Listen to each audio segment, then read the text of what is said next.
Estamos ao vivo.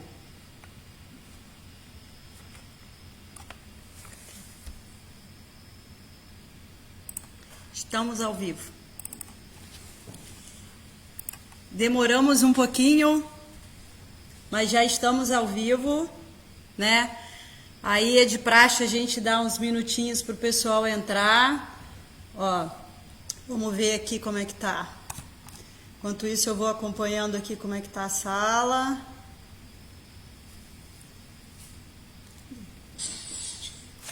Vamos olhar por aqui.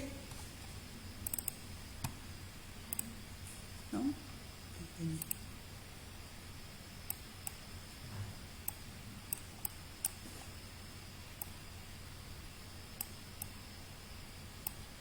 Ó, boa noite, Cristina Visconti, João Miguel já está aqui, Giovana, Elias acompanhando a gente. A gente está nos últimos ajustes aqui da parte técnica, mas a gente já está ao vivo, tá, galera? É assim, quem faz ao vivo sabe como é que é isso, né? A gente entra no ar e vai ajustando o que precisa.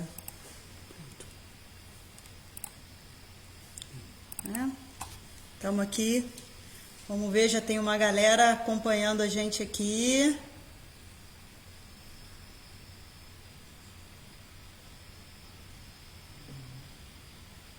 Estamos aqui. Ronaira, boa noite. Ana Paula, João, vamos lá.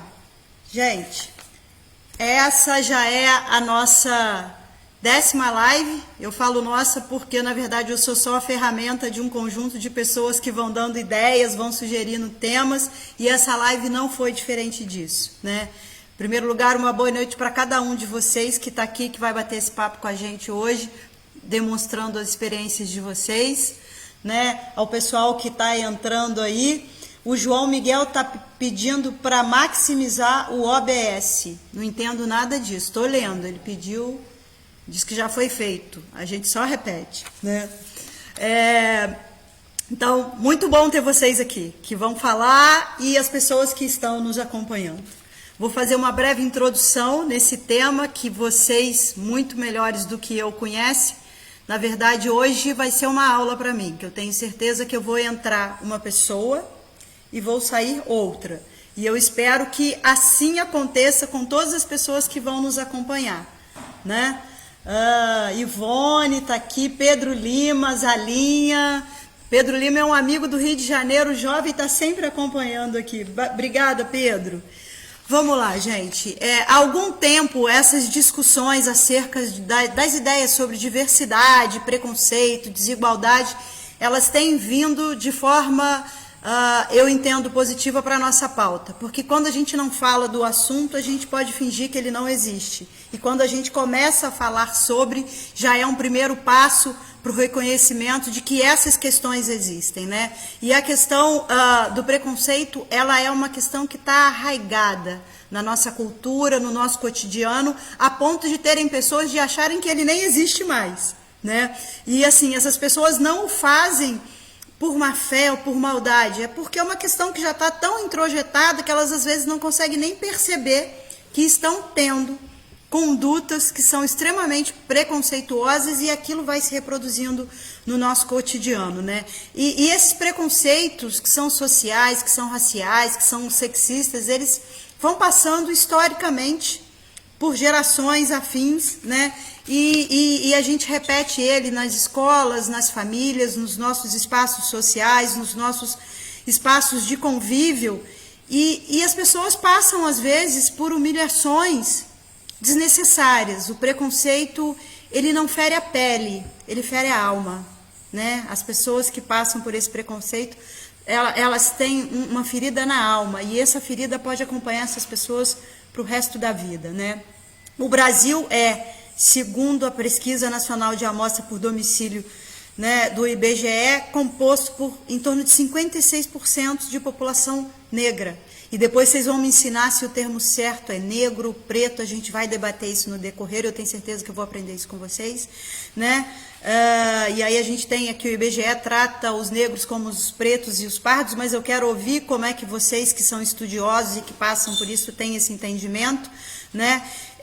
E apesar de ser maioria da população, são minoria em determinados cargos, assim como nós mulheres. Quando a gente fala de mulheres negras, então a situação amplia mais ainda, né? Tem os menores salários, enfim, passam por situações bem desagradáveis, são subocupados, são o grupo de maior desemprego, e é dever, né, de cada... Tem alguém entrando aqui, vamos ver quem é.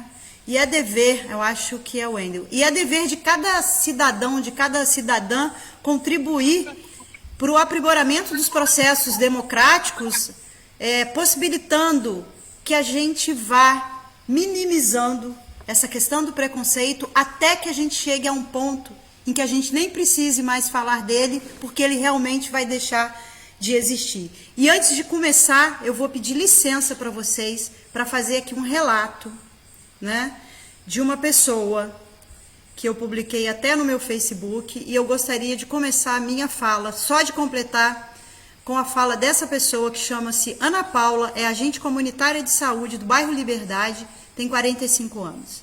Ela diz o seguinte: preconceito não é um assunto fácil para quem vive isso constantemente. E, infelizmente, ainda há muitas pessoas que, por não viverem essa triste realidade na pele, acabam achando que é vitimismo, o que não é verdade. Ao longo dos meus 45 anos já passei, e creio que ainda vou passar, por várias situações de preconceito racial, infelizmente. Na minha profissão como agente comunitário de saúde, por diversas vezes tive vontade de chorar, correr, ou até mesmo largar o meu emprego. Dentre tantas que já passei, vou relatar uma das que mais me marcou. Foi quando uma distinta senhora não conseguiu resolver seus exames, e quando chega à sua casa para fazer a visita, ela fez diversas reclamações. E quando perguntaram a ela o que estava acontecendo, ela respondeu aos berros: essa macaca preta não sabe fazer nada. Além disso, fui obrigada a ouvir calada vários outros xingamentos, e fiquei tão abismada com a situação de me ver sendo ofendida no meio da rua, que não consegui esboçar nenhuma reação. Esta mulher não me ofendeu profissionalmente, ela me atacou pela minha cor. As pessoas vivem dizendo: eu não sou preconceituosa, eu não enxergo cor, e sim pessoas. Mas coloque jovens brancos e negros e observe a abordagem das pessoas para com eles.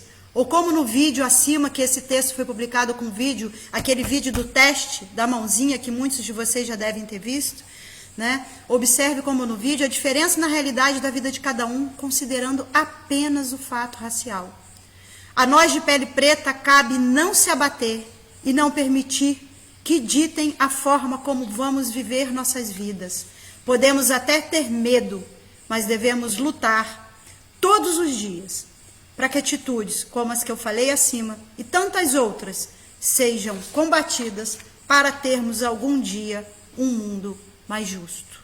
E é sobre isso que a gente vai falar aqui hoje. Essa live é produto da mobilização de grupos que trabalham a questão do preconceito Paraíba do Sul e também de uma enquete que eu fiz na rede social. É um tema em que as pessoas estão querendo ouvir e estão precisando falar. E para dar início à nossa live, eu vou pedir ao nosso querido Expedito, que é o nosso tradutor, que tem 19 aninhos, é estudante de pedagogia, né, para que ele faça as suas boas-vindas na linguagem de Libras.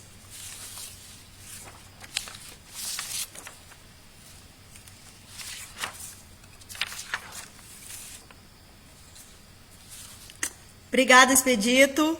E agora eu vou fazer a apresentação da nossa primeira convidada, essa jovem linda que eu não conhecia, que eu conheci através de amigos e que me foi muito bem referida, Camila Dávila, pedagoga pela FAETERJ de Três Rios, é pós-graduada em Projetos Sociais e Políticas Públicas, educadora do CIEE Rio, feminista negra, interseccional e militante, palestrante, utiliza a arte e educação no desenvolvimento de projetos para conscientizar sobre a violência contra criança e adolescentes.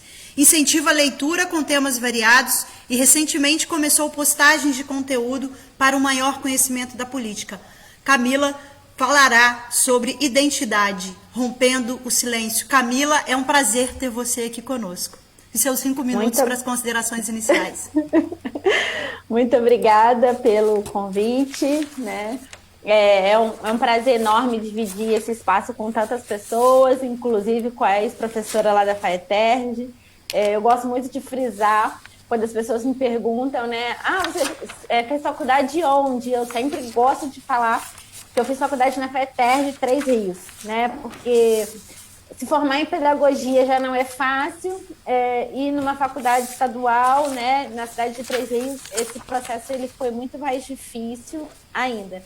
Então, eu fico muito feliz de fazer parte aqui com vocês. Então, eu vou iniciar já falando um pouquinho sobre o assunto que eu trouxe para a gente discutir, né? Essa fala que você fez inicialmente do relato, ele é bem impactante, né? E tenho certeza que muitas pessoas conhecem pessoas que já vivenciaram isso, né? Elas mesmas, ou outras pessoas que elas conhecem, familiares, amigos, enfim. Então, quando a gente fala sobre essas relações étnico-raciais, a gente precisa pensar que elas são formadas historicamente, né? Mediante a construção de imagens e representações sociais. E aí, quando a gente fala em identidade, os sentidos eles mudam de acordo com a época, a cultura, né? E aí essas representações, elas são construídas por narrativas hegemônicas, né? Que são capazes de representar e aí um grupo social um sobre o outro, que é o que a gente vê que é a população branca com relação à população negra. E isso traz até o sentido de normal e anormal. Então, geralmente, tudo que é relacionado à questão do negro é visto de maneira anormal, né? Então, sobretudo, a gente estabelece como padrão, e vai passar, acho que um trem aqui daqui a pouco, né? É visto como, quando a gente estabelece um padrão com relação ao negro, né? É visto como algo imoral, e aí eles acabam sendo excluídos socialmente, né? Então, essa abjeção, né, social, ela decorre dessa criação dos marcadores sociais, né? Que são formulados a partir de algumas teorias biológicas que foram constituídas, né, erroneamente ao longo dos séculos, e aí advindo da escravidão, enfim. Então, essas marcas corporais, né, desses elementos, que através dos quais eles conseguem homogeneizar, né, essa população, e acabam naturalizando essas identidades, como se fosse uma coisa única, né? Então, o corpo, ele não possui uma concepção estática, né? Ele tem vários significados e ele é alterado constantemente pela cultura. Então, quando a gente fala em compreender esse processo, né, da construção de identidade, ele é importante para a gente poder perceber essas diferenças raciais, né? E aí, se a gente for pensar, eles não são constituídos inteiramente, né? Nós somos sempre diferentes, né? Porque as pessoas passam uma ideia pra gente que todo mundo precisa ser igual, né? Ou acredita que a vida de todo mundo é igual, mas nós somos seres diferentes, né? E essas diferenças, elas se dão de vários tipos: gênero, sexualidade, classe, enfim, várias outras. Então, a identidade ela é um processo permanente e inacabado, né? Em que ela se manifesta através de uma consciência da diferença nesse contato com o outro, tá? Então, a identidade ela é sempre construída em um processo de interação e de diálogo que a gente estabelece uns com os outros, né? E aí eu gosto de pensar muito no papel da escola, né? Porque a escola ela tem um papel fundamental nesse processo, porque ela não pode homogeneizar, né, esse processo. Ela precisa trazer para o centro da discussão, né, essas diferentes culturas, essas diferentes identidades. Porque o sujeito ele se constrói a partir das marcas diferenciais, né, que cada um traz consigo. Então, quando a gente fala sobre o racismo, ele acaba dificultando esse diálogo entre esses diferentes grupos, né? Que compõem a nossa sociedade, porque a nossa sociedade ela é composta de grupos diversos. E isso causa fronteiras rígidas que são difíceis até barreiras de transpor, né? E acabam estabelecendo o que a gente fala que é binarismo identitário, né?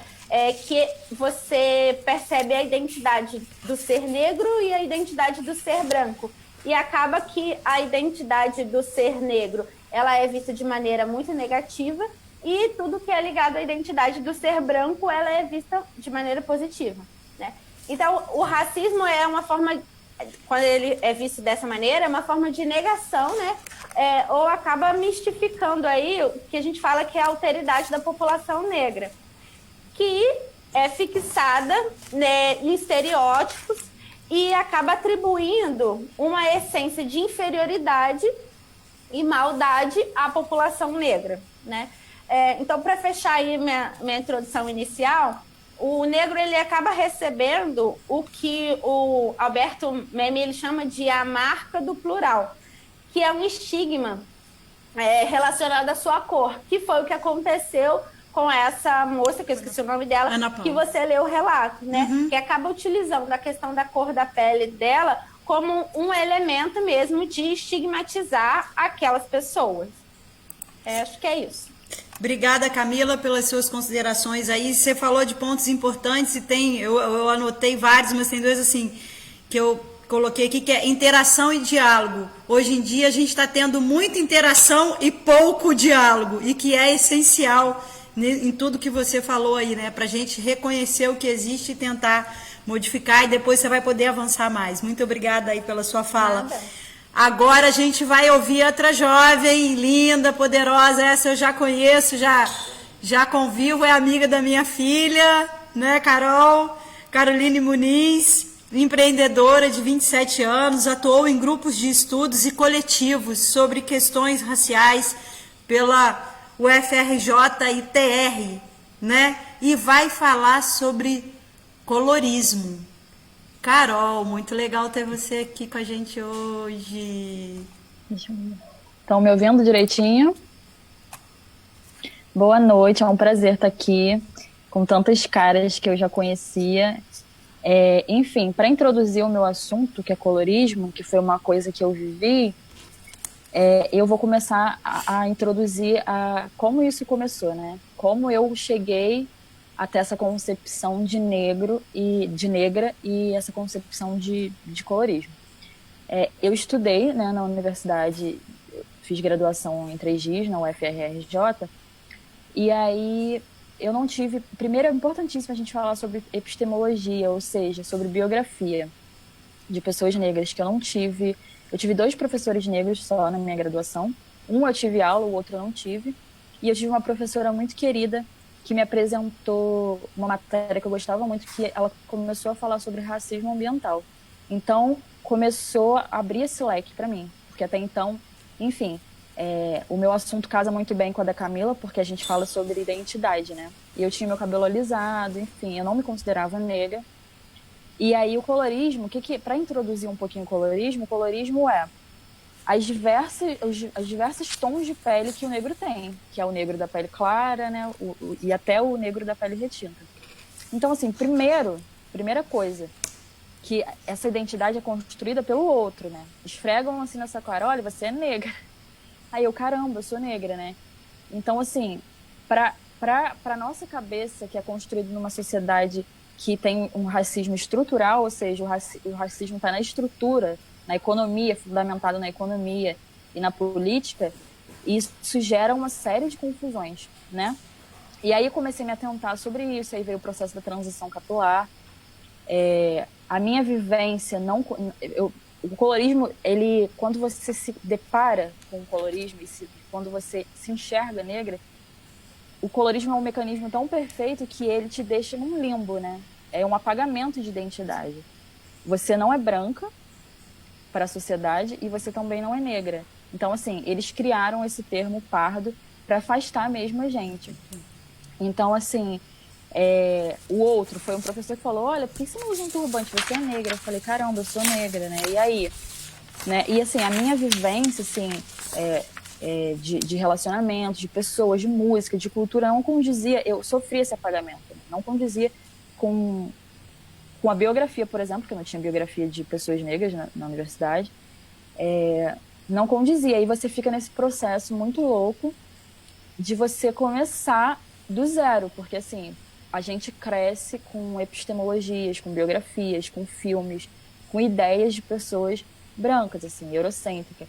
Então, assim, é um início, você tem que começar do zero, né? Então, assim, o meu processo de colorismo foi esse. E, enfim, no segundo bloco vou falar mais sobre o fundamento do colorismo, sobre como o colorismo está inteiramente ligado com o racismo estrutural, que ele é um mecanismo, inclusive, do racismo estrutural. Mas, para começar, eu deixo essas coisas aí no ar, e no segundo bloco eu me intero. E só querendo dizer sobre essa moça, né?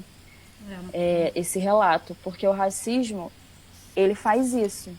Ele tira a humanidade das pessoas negras, né? Citando Silvio Almeida, que é um autor incrível, que tem um livro a preço super justo, ele diz isso no livro dele, que desde o século XVI a XVIII tiveram autores que fundamentaram isso, que disseram, que escreveram em suas obras que pessoas negras, indígenas, enfim, essas pessoas eram animalescas, eram ferozes, entendeu? Então, assim, como é uma questão muito mais complexa do que esses reflexos, né? Essas coisas cotidianas do racismo.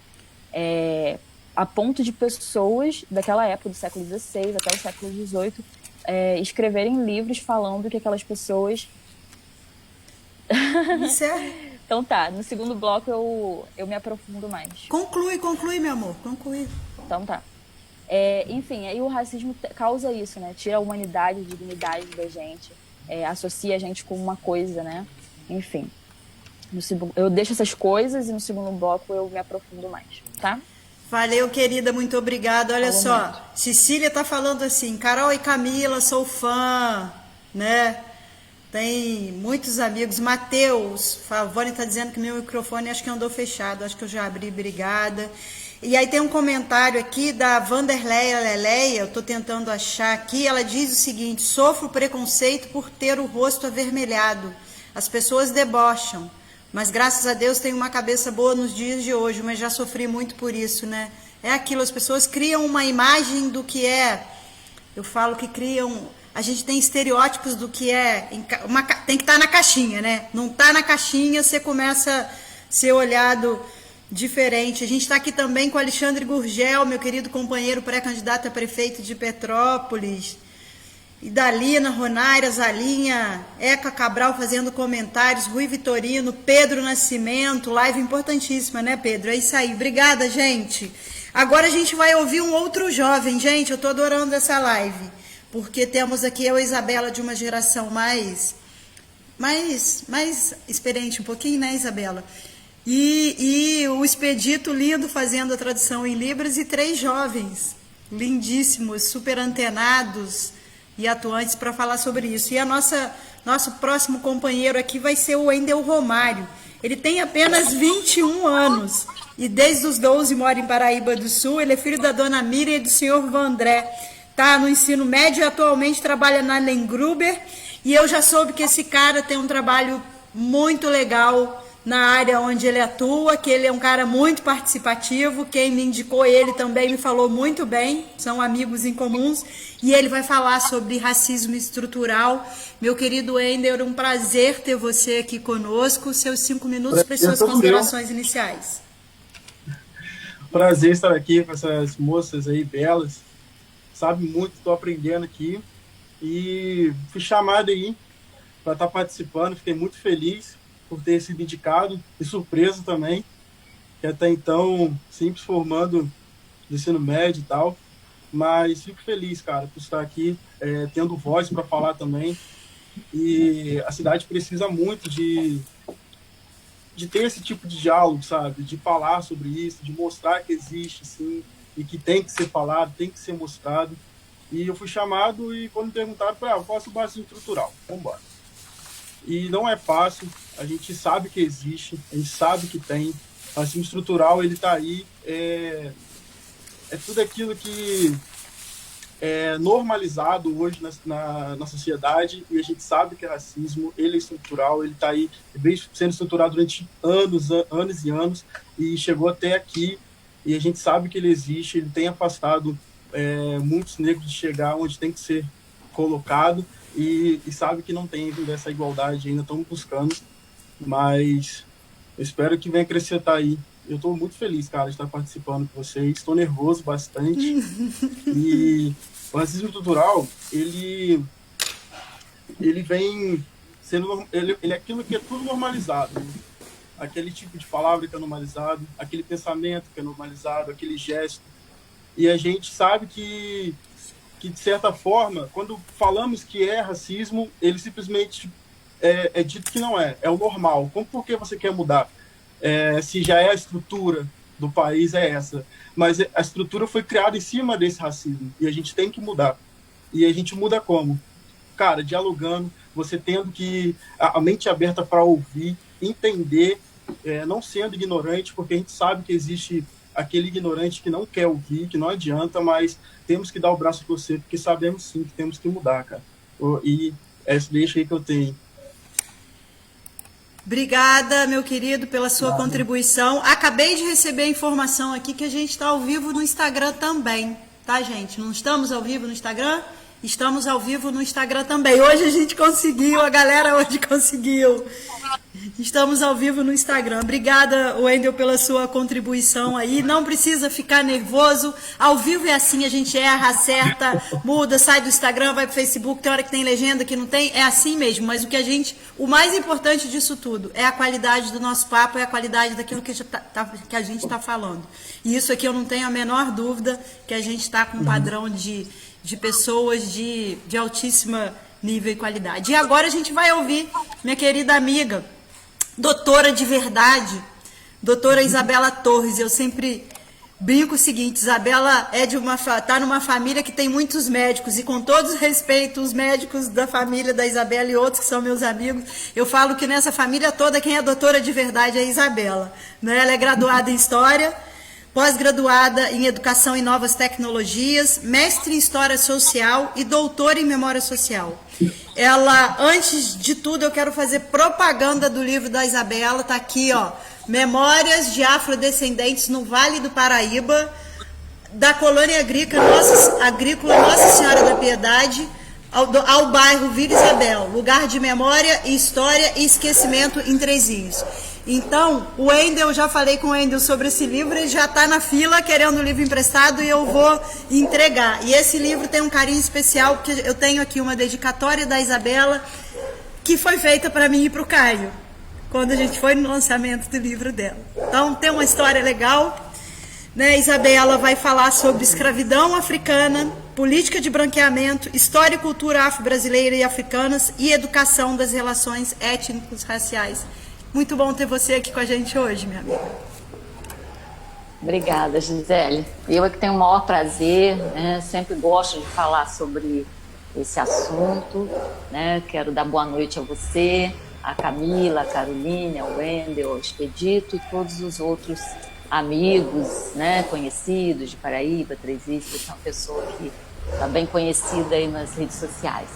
Bom, então, assim, falar tão rápido sobre um assunto tão complexo, né? A gente vai tentar, nessa introdução, eu queria falar de uma maneira geral de alguns pontos, né? Porque cada um já falou dos seus pontos. O meu ponto inicial é a escravidão. Falar sobre preconceito e não tocar na escravidão não querer se aprofundar nesse assunto.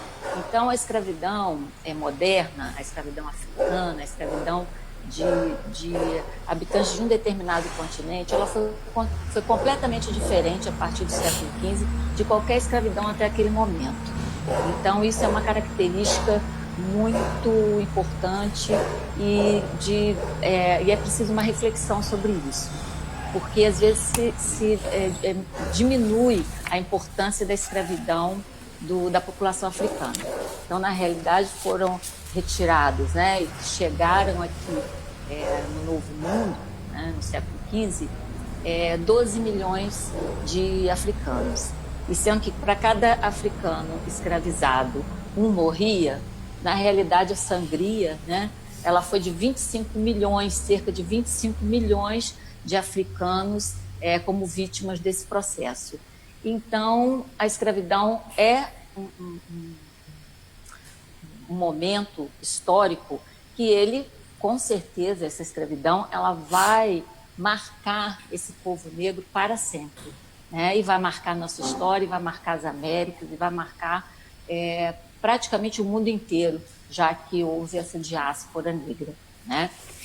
Outro ponto, né, que a gente tem que falar é da nossa abolição. A nossa abolição ela foi vista como uma dádiva, né? Nós tivemos aí 300 anos de escravidão, temos só 132 anos de liberdade e, quer dizer, nós temos mais tempo na nossa história de escravização do que de liberdade.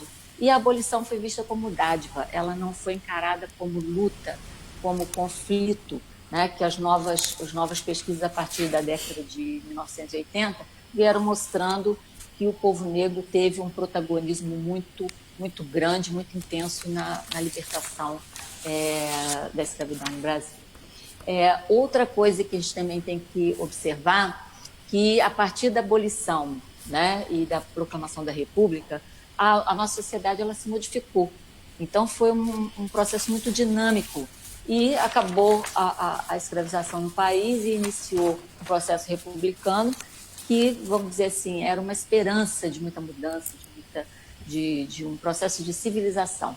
Mas, na realidade, houve, sim, uma urbanização, mas o processo de civilização ele veio com uma outra hierarquia, uma hierarquia ligada à questão de raça, à questão de biologia, né? Então, nós vamos até a década de 30 com esse processo. Então, dizer que os negros foram libertos no Brasil, a gente deveria pensar, né? Então, ele teve seus direitos adquiridos, já não era uma mercadoria, seria um cidadão, né? Mas os direitos civis, né, foi somente de liberdade, mas o direito à propriedade, à igualdade perante a lei, os direitos sociais, educação, trabalho, salário justo, saúde, o direito político, participação no governo, voto, tudo isso foi negado. Então, a gente chama de uma cidadania inconclusa. Então, quando você não tem o exercício pleno de um direito, você não pode redundar na aquisição de outros direitos. Então, isso aí é importante que a gente perceba esse direito negado, essa cidadania inconclusa. Outro processo também que a gente tem que observar na nossa história é a tese do embranquecimento, né? A tese do branqueamento, né? Foi uma política, como as meninas mesmo falaram, uma política de Estado, né? Não foi uma coisa natural. Nós tivemos todo um processo de higienização, de eugenia, né? Em que houve a ideia de superioridade racial, né? Que nós importamos também da Europa e dos Estados Unidos e que foi muito bem aceita aqui, principalmente na década de 30, né? No governo de Getúlio Vargas. Então, nós tivemos aqui, com as novas pesquisas mostrando até um grande número de nazistas e com o fascismo crescendo e toda aquela questão de racismo, no Brasil nós tivemos esse processo. Só que esse processo foi apagado, né? Foi esquecido. E os livros de história, eles não contêm. A maioria das pessoas da nossa geração, por exemplo, nem sabiam, né? Que nós tivemos um processo de fascismo tão forte nos anos 30 aqui no país. E que depois, com o fim da Segunda Guerra Mundial, o Getúlio foi apagando, queimando e destruindo qualquer resquício que pudesse comprovar isso, né? Por interesses econômicos e políticos.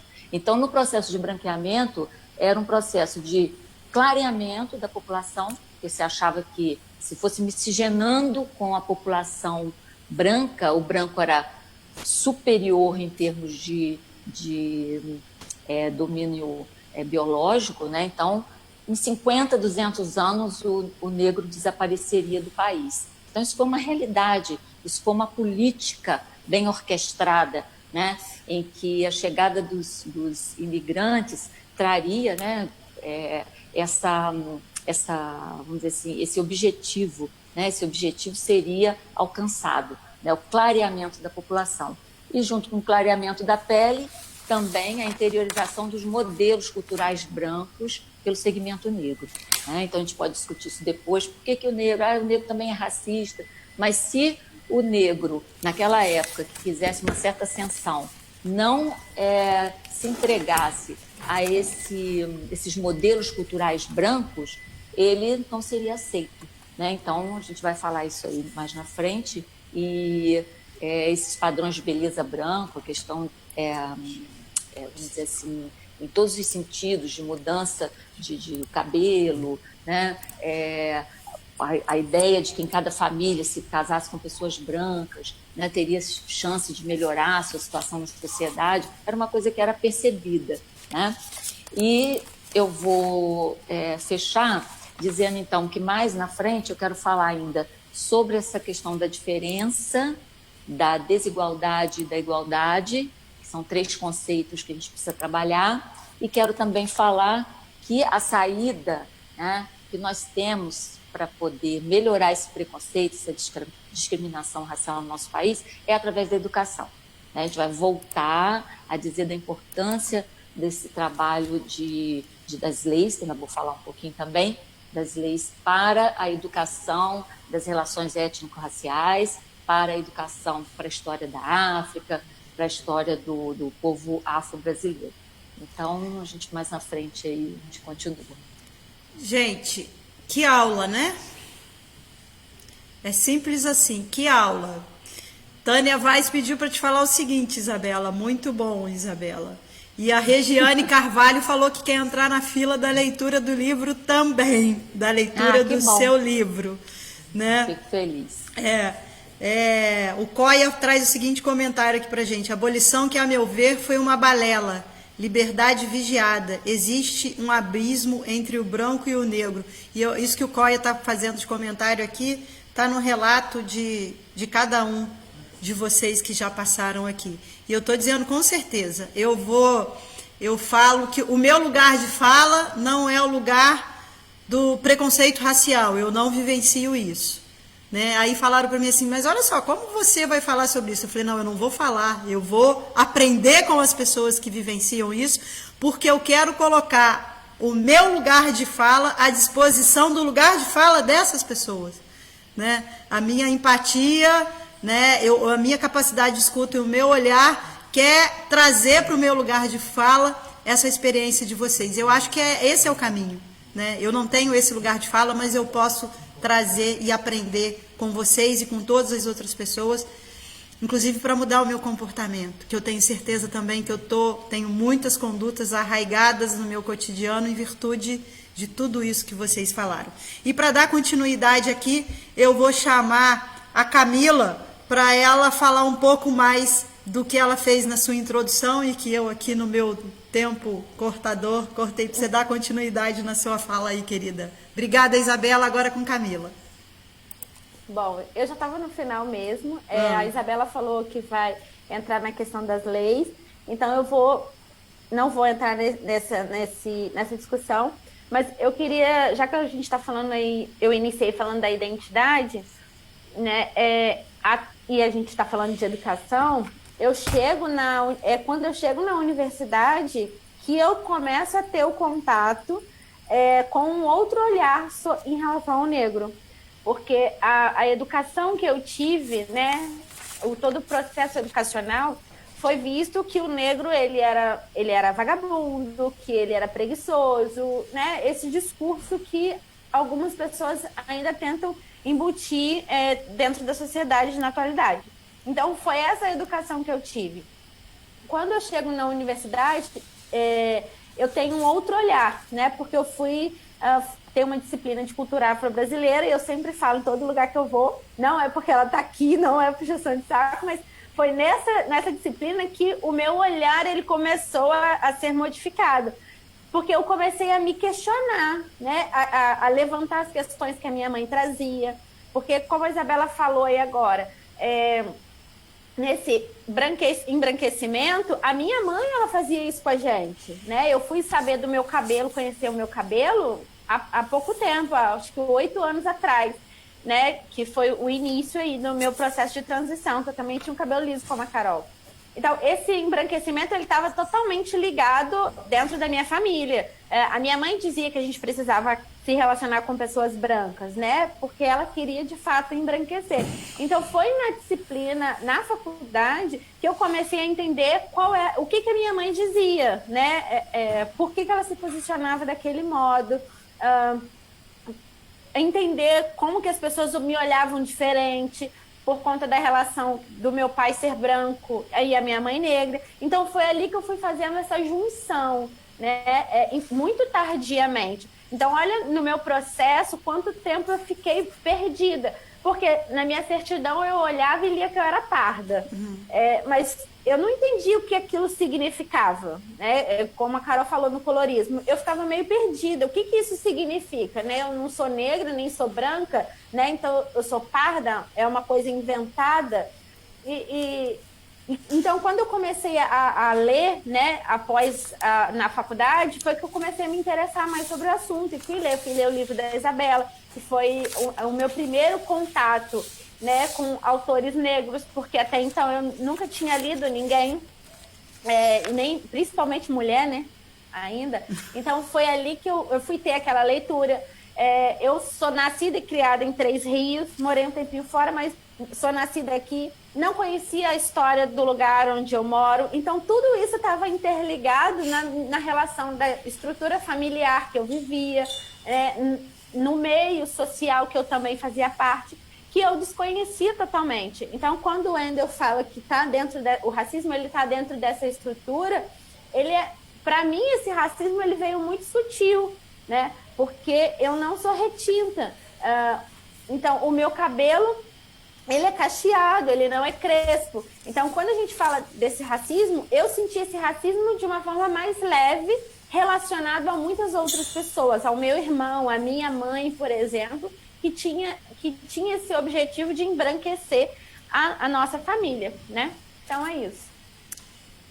Obrigada, Camila. E aí eu vou pegar uma cola no que você falou aí, e para caminhar aí para Carol, mas antes disso eu quero falar, Isabela, que o elogio que ela fez para você, a gente está em público aqui, mas ela fez para mim em particular também. Então ela falou que você foi quem despertou isso tudo nela e ela tá dando esse depoimento aqui. Eu já ouvi ela falando isso. Estou muito feliz mesmo, porque foram várias, né? Várias que passaram por esse processo capilar e eu tive alunas assim que realmente mudaram a forma de olhar para si, né, se conseguiram, né, se tirar aquele julgo, né, aquela coisa negativa, né, e passaram a se olhar de uma forma completamente diferente. Então a Camila foi uma dessas alunas, né, e ela falando aí, já valeu a pena a minha trajetória na FATERJ. A gente como professora sabe como é bom ver,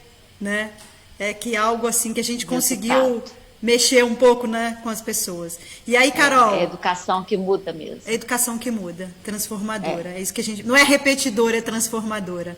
E aí, Carol, vou pegar essa experiência que a Camila traz, da experiência da família, em que ela viveu todo esse processo, né, do embranquecimento, para você dar continuidade aí nessa questão que você traz um relato, né, que você não se reconhecia, de repente, opa, peraí, como é que é o cabelo, para dar continuidade à sua fala aí. Eu acho importante, antes da gente começar, eu vou fazer um breve contexto, né, porque, assim, a gente precisa entender que o racismo é um sistema de opressão que nega direito para as pessoas. Ou seja, a gente percebe, como bem cita o Silvio, que eu vou falar muito do Silvio porque ele é um autor muito importante e é um autor contemporâneo, enfim. Essas expressões racistas cotidianas são reflexos de uma coisa muito, muito pior, assim, né? Um reflexo de coisas muito mais complexas, que é o racismo estrutural, como eu disse no primeiro bloco, que é muito bem fundamentado na economia e na política brasileira. E aí, o que isso tem a ver com colorismo, com pardo? o colorismo, o termo pardo, como eu disse, é um mecanismo de apagamento de identidade. Então você fica naquele limbo, você não sabe o que você é. E o colorismo, ele te dá um certo privilégio, obviamente, você tendo a pele clara, você sendo negra de pele clara, mas isso não ausenta o fato de você sofrer também opressões e o fato de você ser negro. Porque, assim, com qualquer coisa, com qualquer suspeita, as pessoas vão entender que tem alguém negro ali. E aí não vai estar negro de pele clara nem negro de pele escura, vai estar negro. Né? O colorismo te dá um certo privilégio. Eu gosto de falar do colorismo, que é um termo muito complexo, as pessoas não entendem às vezes, e eu acho que a gente precisa ser honesto, tem que ser muito honesto esse debate e muito íntegro, né? Porque assim, as pessoas de pele clara, elas não vão sofrer as mesmas coisas de pessoas de pele escura, de mulheres gordas, de cabelo crespo, não vão sofrer. Mas como eu bem disse, não ausenta o fato de você ser negro, de você sofrer opressões durante a vida, né? E aí o colorismo traz uma coisa pra gente que é interessantíssimo, né? Esse rompimento de estereótipos, né? Porque as pessoas negras são diversas, o colorismo vem trazendo isso, essa diversidade das pessoas negras, com esse bom senso, claro, que eu acho que sempre tem que ter. E assim, a gente precisa romper isso, né? Eu sou negra, logo eu sou isso. Eu sou negro, logo eu sou bandido, por exemplo, né? Então, assim, eu gosto muito de tratar disso e eu trato com muito respeito, né? E romper mesmo, acho que é um rompimento de estereótipos negativos para as pessoas negras, né? E como eu disse no primeiro bloco, dessa questão do racismo tirar a humanidade, né? Tirar essa humanidade. As pessoas tratam as pessoas, muitas pessoas tratam as pessoas como se fosse, não podem ocupar cargos, não pode fazer isso. As pessoas negras, mulheres negras, têm isso muito da cultura que vem da escravidão, esse lugar no imaginário que, por exemplo, mulher negra ou tem que ocupar um lugar, é sempre o lugar de empregados domésticos, na maioria das vezes, que é uma coisa muito brasileira, que a gente precisa ser bem específico. E é isso, assim, eu acho que as pessoas falaram muito bem de educação e a Isabela falou alguma coisa de negro ser racista, né? Um negro pode ser racista, sim, porque a gente sofre tanto apagamento, a gente sofre tanta confusão na cabeça, mas isso não vai ausentar o fato dele sofrer opressões. Tipo assim, por exemplo, né, os jovens e os homens negros. Algumas pautas tentam excluir isso, sabe, de homens, mas assim, a cada 23 minutos um jovem negro é morto, são crianças que são mortas, né? Então, acho que a gente precisa fundamentar muito bem isso também. E eu acho que estudar essa questão de raça, para mim, é um compromisso, assim, independente da área que você atua. É um compromisso social, é um compromisso com a gente, é um compromisso para as minhas amigas de pele negra, retinta, é um compromisso. Eu namorei um homem negro de pele escura. Então, assim, é um compromisso mesmo que a gente tem, porque, como eu disse, o racismo é estrutural, ele está em tudo, E a Isabela falou desse mito, né, da democracia racial, que fizeram a gente pensar, apagando esses históricos, enfim. Depois a gente pode voltar, se tiver outras perguntas. Eu tentei ser mais didática possível, porque acho que tem pessoas que nunca lidaram com esse termo colorismo, tá? Valeu, Carol, obrigada. Eu mesmo, quando a gente foi conversar sobre o seu convite para vir aqui, eu dei uma enrolada. Eu falei, Carol, você vai falar sobre... Eu não conseguia lembrar. Você que trouxe o termo para mim, né? Foi isso. Né? Eu ia passar para o Wendel agora, mas eu acho que ele teve um probleminhazinho de conectividade e saiu daqui. E aí, antes de passar para a Isabela, para ela dar continuidade a ela, aquela aula, gente, ó, Isabela, você deu uma aula, um monte de gente falando aqui da aula que você deu, tem comentários aqui elogiando as meninas, a Camila, a Carolina, o Wendel também tá cheio de fã aqui. Ó, tem uma pessoa chamada Queca Cabral, falou que live maravilhosa. Clarice Junqueira também tá aqui, a gente tem muita gente legal. Vou abrir aqui pro Deve ser o Wendel de novo. Você falou, Carol, sobre essa questão da violência.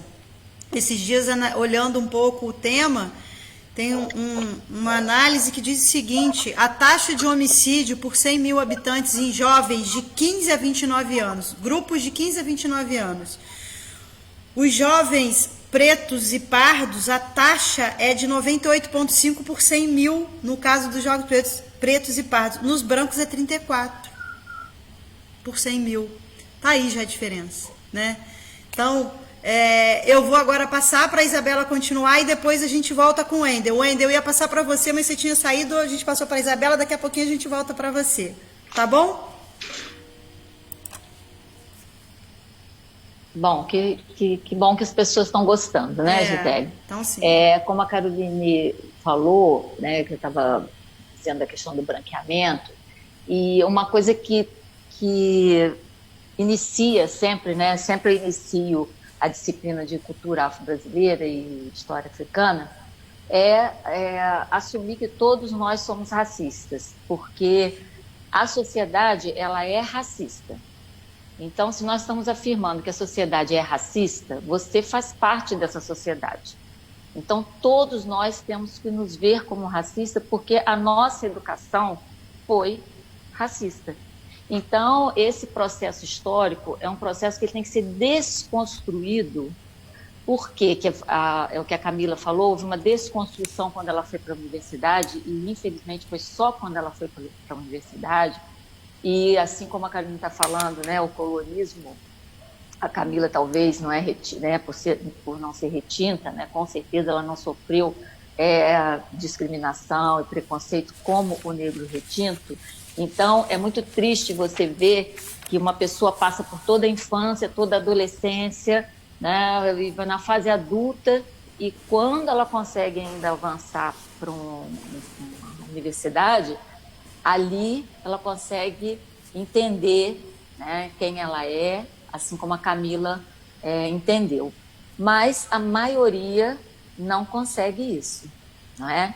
Então, como eu tinha falado com você, a educação, né, o processo de construção, né, de uma nova visão, né, de uma consciência negra, e uma consciência que não é uma consciência biológica, eu sou negro biologicamente, mas a autoconsciência de que o negro, ele é uma construção, uma unidade sociológica. Eu tenho um livro aqui também chamado A Construção Social da Cor, né, que foi de um professor meu, do Assunção, em que ele mostra como foi construído esse processo de cores no Brasil, né? Os negros de pele mais clara, como a minha pele, né? Eu, por exemplo, também não me via como negra, só consegui me ver como negra na faculdade, na graduação, que aí eu comecei a entender historicamente todo esse processo, né? E no Brasil é diferente do que nos Estados Unidos, por exemplo, né? As meninas já falaram também, as peles mais claras sofrem menos, né? Cada vez que você vai, sua pele, o fenótipo, né? Ele é muito mais percebido, né, aqui no Brasil do que a parte genética, né? A questão é o fenótipo, né? Então, a gente percebendo que essa construção foi uma construção social e que nós estamos inseridos numa sociedade racista, preconceituosa, discriminatória, a gente tendo essa vamos dizer, essa honestidade, como a Carol falou muito bem, você começa, né, a ideia é que você se eduque e comece a querer modificar o seu comportamento. Porque você, quando lida com uma criança, a criança ela não nasce racista. A criança ela se torna racista. Então, por isso que o processo educativo, e aí eu vou falar das leis, né, que a grande mudança, né, importante no nosso país veio com a Constituição de 88, né, em termos de lei. A Constituição de 1988 ela é uma Constituição democrática em que ela passa a dar uma fala aos indígenas, aos negros, né, às minorias, né, de uma forma que a gente nunca tinha visto, né? Já que nós saímos de uma ditadura e entramos em outra, saímos de uma ditadura e entramos em outra. Nosso processo histórico, ele é muito mais ditatorial do que democrático. Então, a própria Constituição, ela veio para alavancar essas discussões, né? E a gente entra pelos anos 90, né, dentro do processo da educação, com as leis de diretrizes e bases da educação, né, de 96, que já propõe uma nova forma, né, dialógica, né, vamos dizer assim, a teoria de Paulo Freire, né, mostrando para a gente a leitura de mundo, né, a gente está fazendo uma campanha para trazer Paulo Freire. Quem é Paulo Freire? O processo educativo é dentro disso aí, né? Não é só escolarização, mas se você está ouvindo falar em Paulo Freire, vamos ver quem é Paulo Freire, não é isso? Que nos ensina, como professor, a ensinar o nosso aluno que esse aluno tem que ter leitura de mundo, não é? Então, com isso, né, com a Lei de Diretrizes e Bases, com a Lei 10.639 de 2003, que ressalta a importância da história e cultura afro-brasileira e africana, e logo depois, em 2008, torna obrigatória esse ensino, isso tudo vem ajudando nesse processo, né? Das pessoas conhecerem o seu passado, né? Saber e se identificar, mas percebendo que houve tudo uma deturpação da sua história, só mostrando a sua história como algo negativo, né? E na realidade, nós temos inúmeras pesquisas a partir da década de 80, né? A partir dos 100 anos da abolição, mostrando um outro perfil do negro escravizado no Brasil. Então, a gente precisa conhecer isso, tá? Então, depois continua.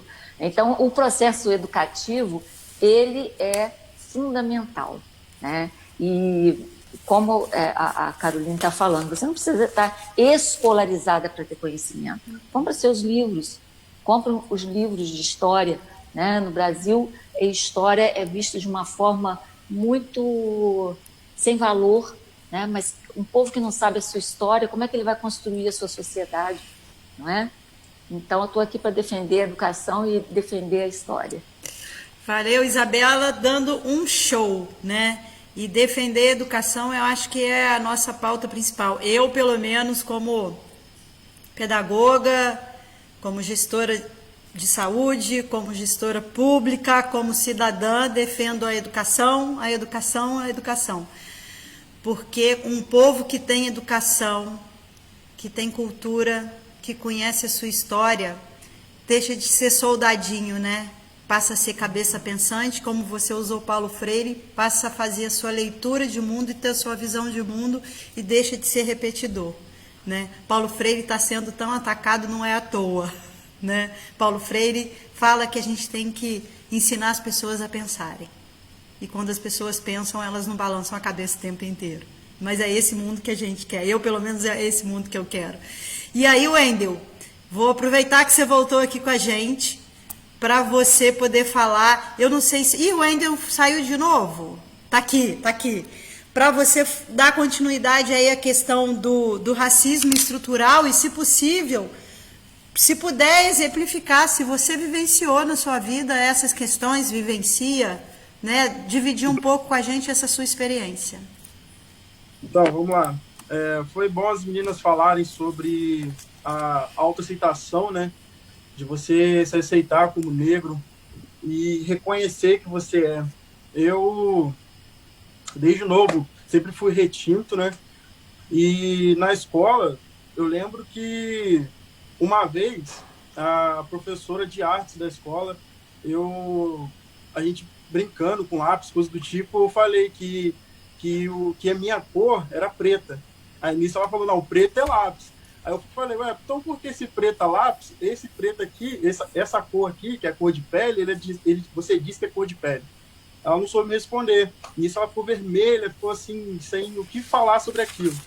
Aí eu parei para observar, eu falei, ué, então não existe a aceitação que a minha pele é mais escura, que o marrom pode ser, eu posso falar que é a cor da minha pele, mas aí tudo bem. Aí foi passando. Quando eu tive a minha aceitação mesmo, que eu falei, não, eu não vou mais me ver dessa forma, vou começar a me dirigir dessa forma como negro mesmo, e mostrar que eu sou assim, sou preto mesmo, e mostrar tudo aquilo. Eu tinha lá para os meus 16, já estava me formando já, e uma das coisas que me ajudou também foi deixar o meu cabelo crescer. E muitas meninas passam por esse processo, né, da transição capilar. Eu falei, eu vou usar a mesma coisa, isso vai me ajudar. E aí foi. E eu passei a buscar também conhecer mais, estudar mais, ler mais, ouvir também, que é uma coisa assim que a gente tem que passar a fazer, porque a gente vive, né, a gente vive a questão do racismo estrutural. A gente sente também que as pessoas elas foram moldadas naquilo. É igual a questão da marginalização da cor. Você sabe que veio de uma longa linhagem, uma longa caminhada de ver o negro como alvo, de ver o negro como a coisa ruim, e sim denegrir, mostrar mesmo que o negro é ruim. A palavra, como que bate, né? O denegrir como bate, ver essa palavra também e usar essa palavra. E você vê que o olhar é diferente, você sente que nisso tudo vem a questão da estrutura, né? Hoje você entra dentro do carro e se o Uber for negro, você já sente aquela diferença, você tipo, pô, devo confiar? É porque o Uber branco você deve confiar. Então você sente que a estrutura fez você ter esse tipo de olhar, ter esse tipo de pensamento. Então a questão de você tentar mudar esse tipo de coisa, cara, você já vai evoluir assim de 0 a 100. É nítido. E a questão mesmo do racismo estrutural no Brasil, ela vem de anos da gente falando. Eu lembro que quando começou a surgir esses blogueirinhos no YouTube e tal, a gente não dava muita voz para os youtubers negros. E a gente falava, ué, por que o conteúdo deles não é legal? É o mesmo conteúdo do branco.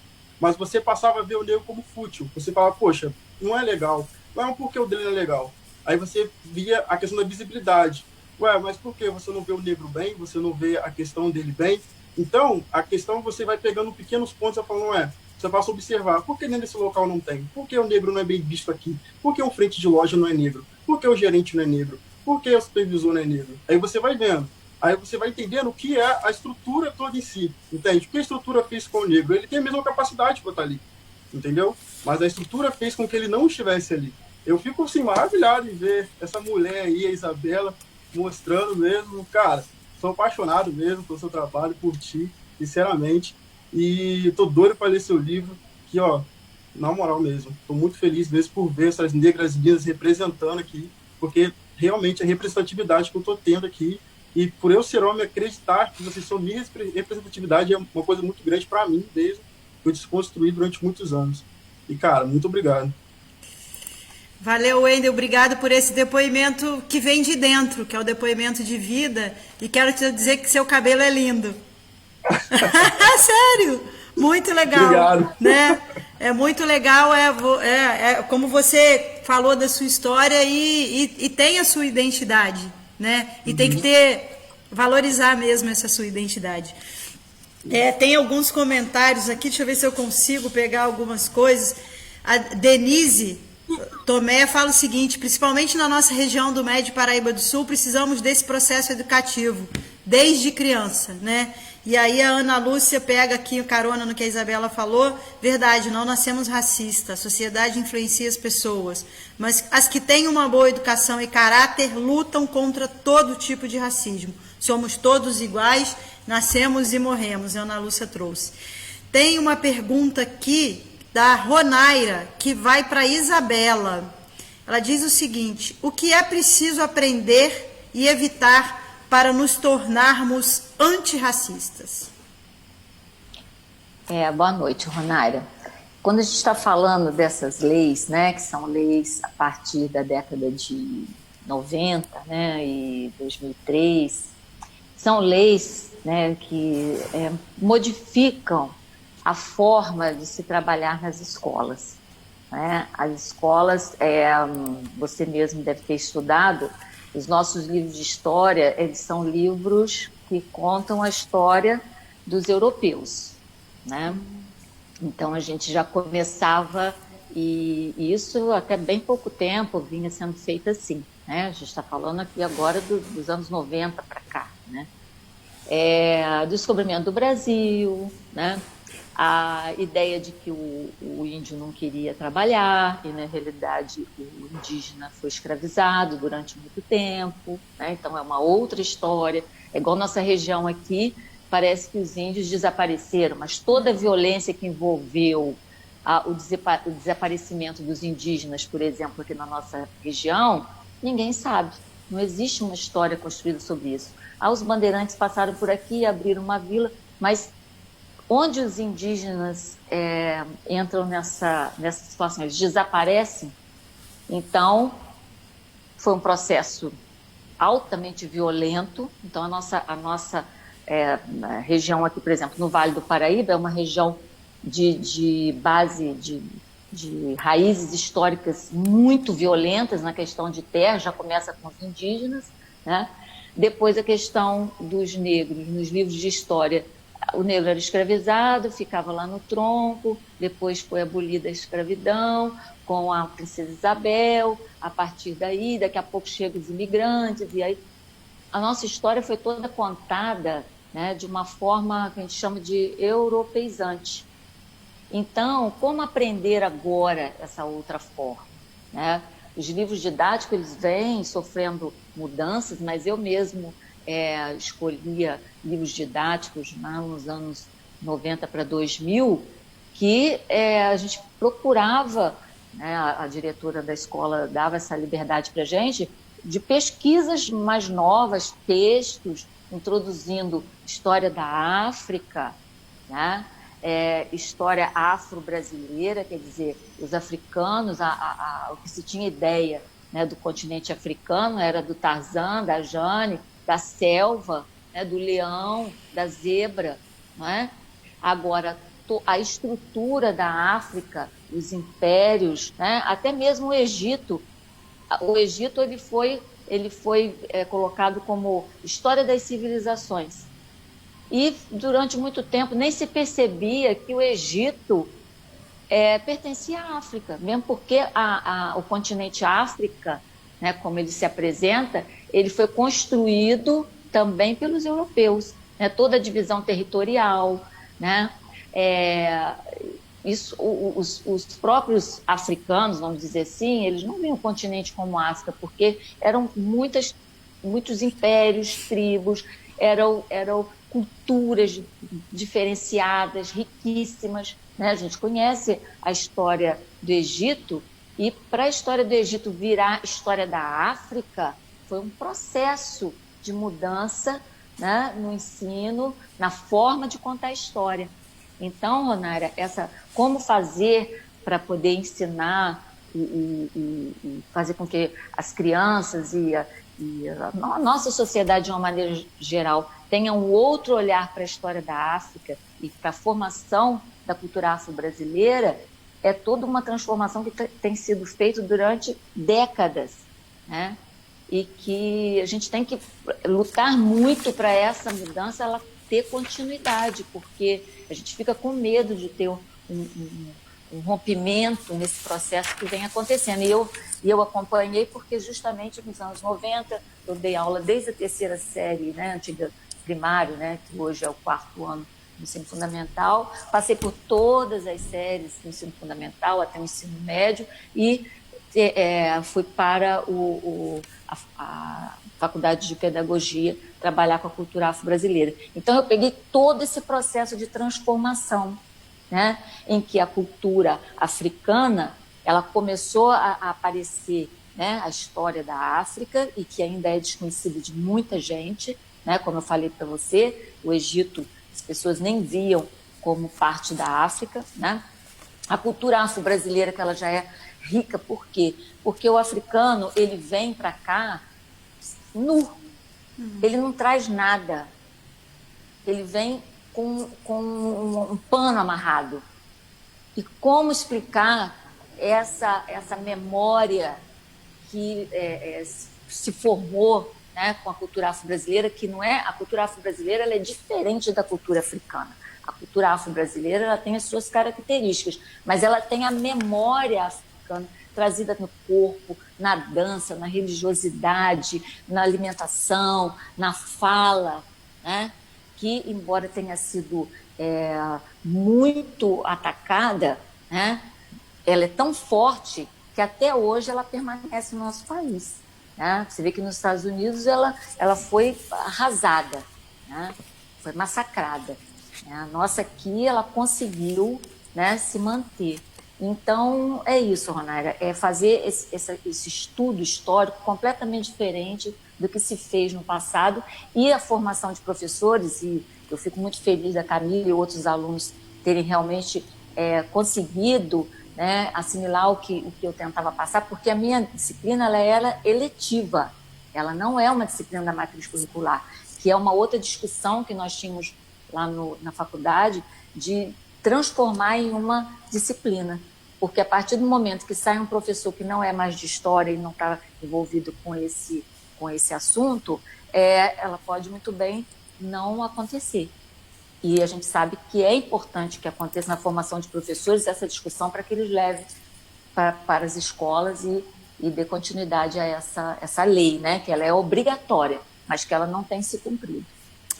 Tá, joia, Isabela, obrigada. E aí você traz aí uma contextualização histórica, né, de que você acompanhou essas mudanças, mas que é um processo, é um caminho, né? São muitos anos, como você mesmo disse no início, é muito mais tempo de escravidão do que da liberdade, né, entre aspas. Uhum. E aí vou pegar aqui um comentário aqui do Geraldo Quirino que diz o seguinte: vai ter pedagogo preto e surdo. Ó, traduziu isso aí, Expedito?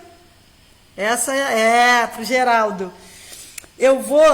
Tem aqui uma fala que eu estou tentando achar, que diz o seguinte: como educar as crianças com professores racistas lecionando? Eu acho que você contextualizou um pouco aí, Isabela, foi uma pergunta, né? Essa pergunta não foi nem para você, foi para a Ana Célia, é um debate que está rolando aqui das pessoas que estão comentando, eu acho que você acabou falando sobre isso. E aí eu quero trazer uma pergunta aqui para a Camila, e depois já vai ter uma outra para a Carol.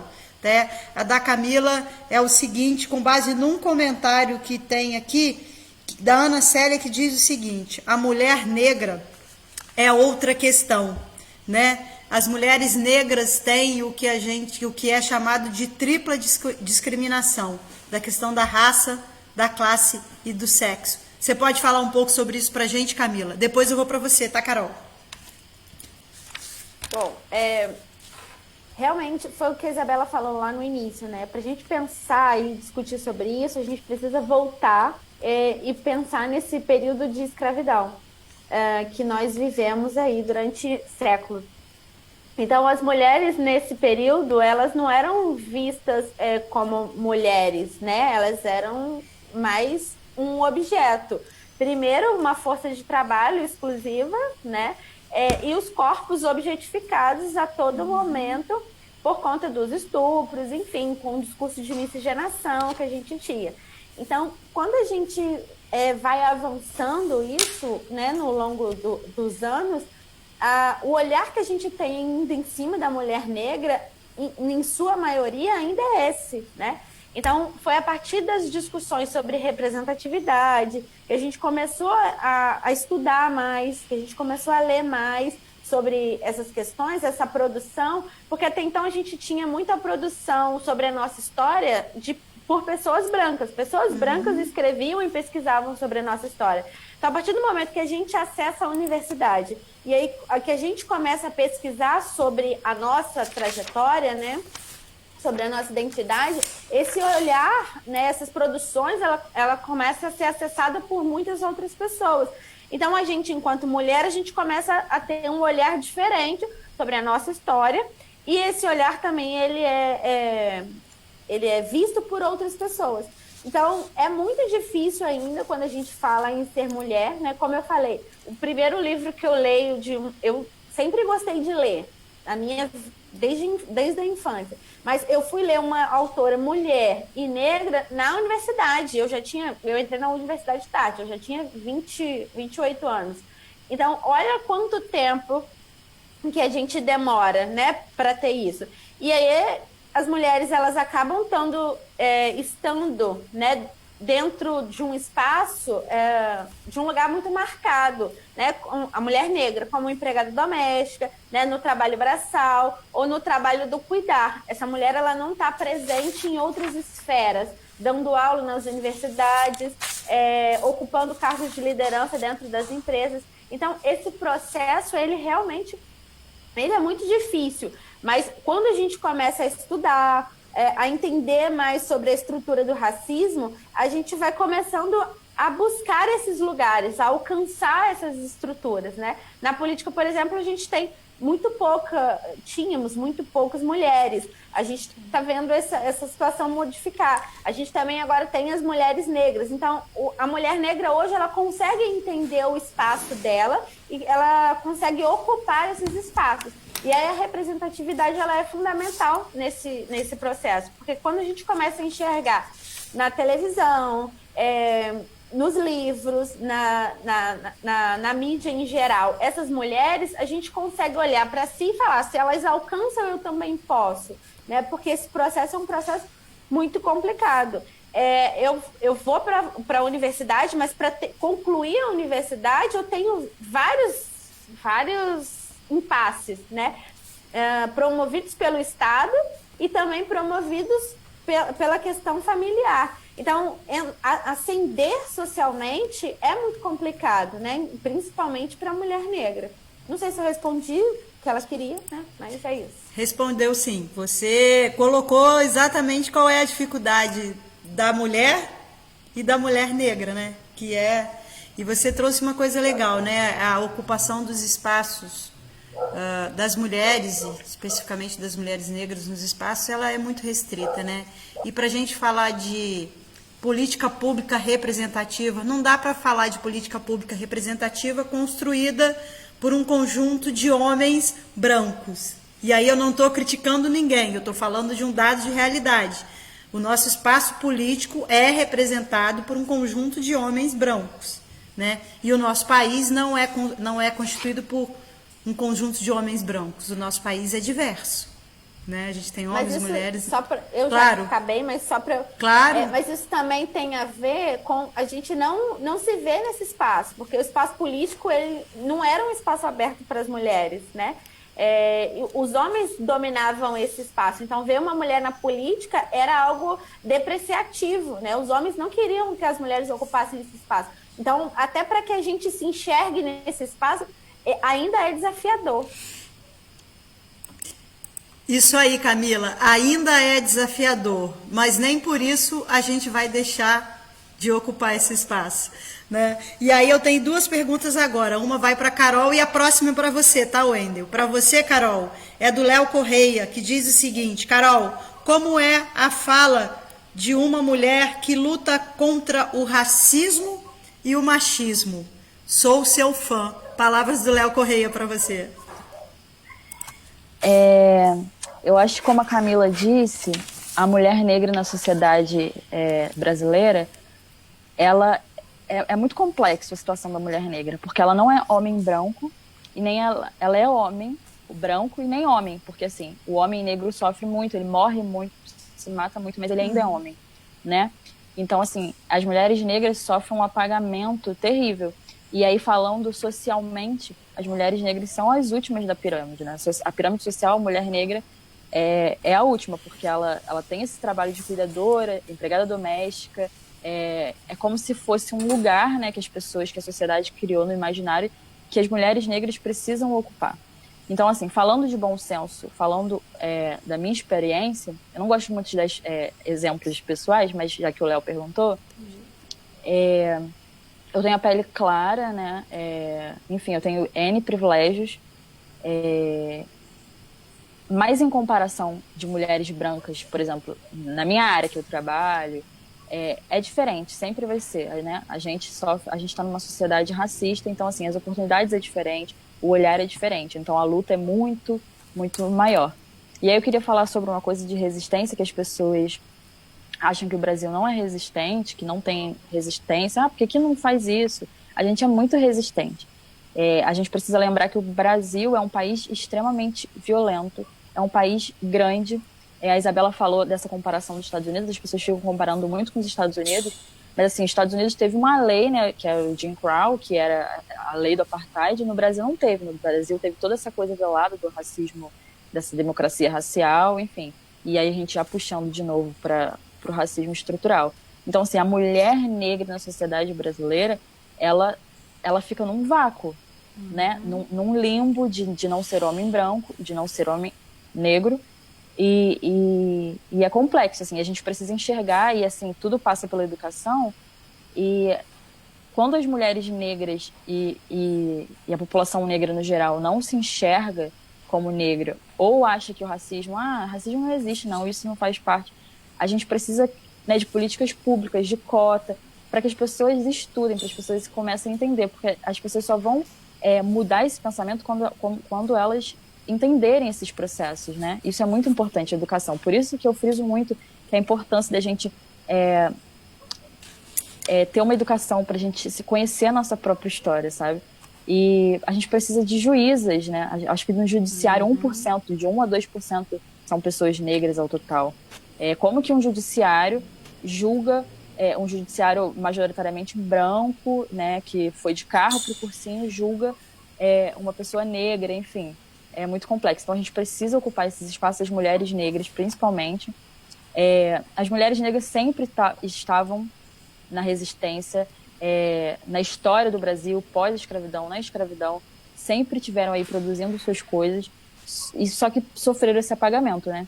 E a gente precisa contar nossa própria história. Essa é muito importante, a gente contar nossa própria história de visão, a gente ocupar esses espaços e mudar a mesma estrutura. Eu acho que só assim.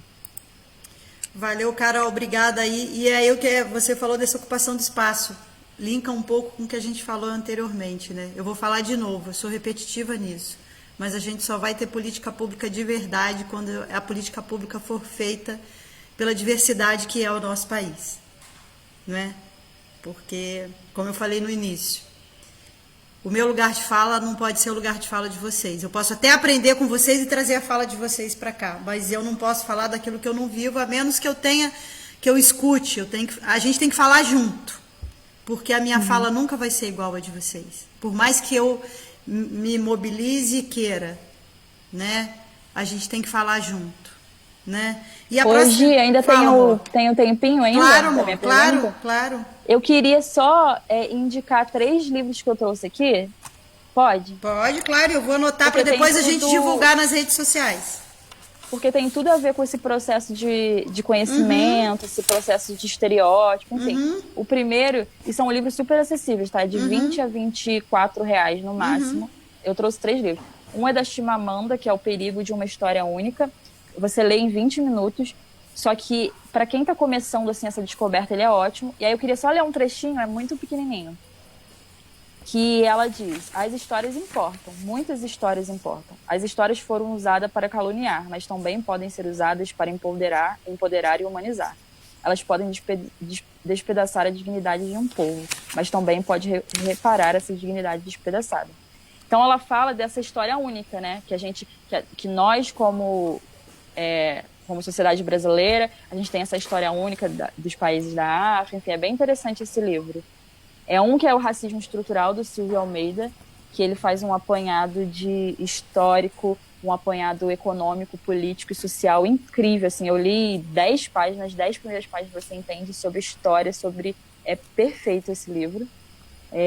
E da Djamila Ribeiro, que é o Pequeno Manual Antirracista, para quem está começando também, ele é ótimo, porque ele fala dos estereótipos, né? Fala desse lugar imaginário que as pessoas acham que as pessoas negras devem ocupar, fala das produções de pessoas negras. Então eu acho que são 3 livros ótimos para quem está começando aí a caminhada para as outras histórias, né? E para a gente também poder se afirmar na nossa própria história, né? Para a gente poder contar a nossa própria história com fundamento. Tá bom, Carol, obrigada. Eu fiz as anotações aqui, depois a gente vai divulgar isso nas redes sociais, esses livros aí, tá? Agora tinha uma pergunta para o Wendel, ele não está aqui. Antes de passar para a Isabela aqui, eu vou fazer um comentário do Matheus que diz o seguinte: o sistema é tão opressor que faz a maioria parecer minoria. É exatamente isso. Tem um outro comentário aqui. Tem um comentário? É para ler? Já perdi. Não, perdi aqui. Gente, a gente já tá com 1h30 de live. Olha que doideira. Então, o que eu vou fazer agora? Eu vou passar para a Isabela, para ela fazer mais uma fala, e depois a gente vai fazer a rodada de encerramento. E nessa rodada de encerramento, eu queria fazer um desafio, caso vocês achem que seja possível, de vocês sugerirem o que a gente pode fazer para tentar mudar isso. O que seria sugestão como política pública? Como vocês veem? Não tem que elaborar muito. Deixa sair do coração. Isabela, mais seus 5 minutos aí para você continuar dando aula para gente. Então, a Carol falou sobre a questão da democracia racial, né?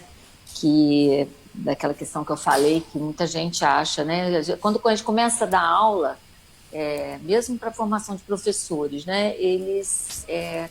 A primeira coisa que eles falam é que eu não sou racista, né? E não se veem como racistas. E é muito, assim, estimulante, né? E depois gratificante ver que num processo de conhecimento, você vai avançando, eles começam a perceber, né? Fazem as leituras, né? Por quê? Porque não tem conhecimento, não tem fundamentação teórica o que eles estão falando. Né? Quando eles falam, eu não sou racista, eu acho que isso é um exagero, né? E é muito assim, no início as aulas são bem difíceis, mas com o tempo, né? E eu sempre começo falando, isso não sou eu que estou falando, são esses autores, né? E a Carol fala da democracia racial, que depois da Segunda Guerra Mundial, né? Os países, né, envolvidos, né, queriam saber como que no Brasil havia essa paz tão grande entre os grupos raciais, né? Como que se dava isso? Né? Então, houve uma encomenda, né, de uma pesquisa, de um estudo sobre essa democracia racial. E, né, a contribuição, né, dos sociólogos da USP foi uma contribuição muito importante, né, com Florestan Fernandes, Ottaviani, né, o próprio Fernando Henrique Cardoso, que vem trazendo para a gente que isso era um mito. Né, a democracia racial no Brasil nunca existiu. Aquele homem cordial, né, nunca existiu, foi tudo construído. E, às vezes, também, várias vezes, quando eu dava aula para pessoas com 50 anos, 40 anos, que a gente tinha muitos alunos mais velhos, eles ficavam muito assim nervosos, né? Você está desconstruindo tudo, então tudo que eu aprendi em história não é verdade, né? Então havia assim um processo difícil, né? Até a Ronaira está falando como ensinar isso, né? Então eu passei durante muito tempo desconstruindo uma própria história que eu aprendi, né? E depois eu aprendi de uma forma correta, né? E tive a oportunidade de lecionar, né, passando essa nova história, né, vamos dizer assim, foi chamada de nova história, uma nova mentalidade, né, por onde eu passei. Né, foi escola estadual, particular e na faculdade. Então, e hoje, né, até eu gostaria de falar, existem muitos livros, né, uma literatura, depois eu posso passar com calma para a Gisele também pode, né, passar nas redes sociais aí. Uhum. Nós temos também muitos documentários, por exemplo, o documentário Menino 23, que é um documentário que ele já está disponível, né, no YouTube.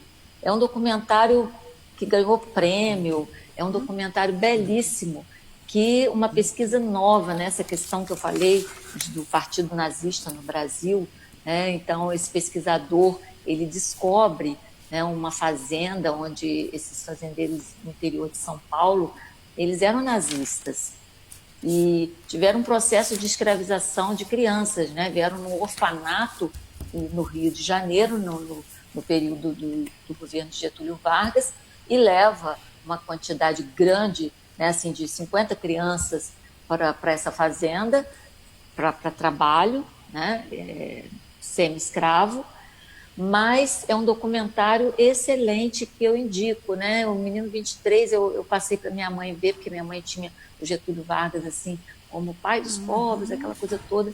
E ela, depois que ela assistiu o documentário, eu falei, será que ela entendeu que ela tinha já 90 anos? Ela falou assim, seu pai morreu enganado.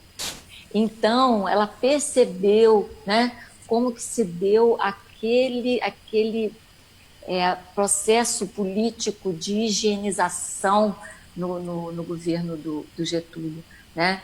Aquela prática de embranquecer a nossa população, e aquilo foi verdadeiro, aquilo existiu, e muita gente no Brasil nem conhece essa história, né? Então, o Menino 23 é um documentário que eu indico. Um outro documentário foi feito pelo CNN, que chama Racismo Científico.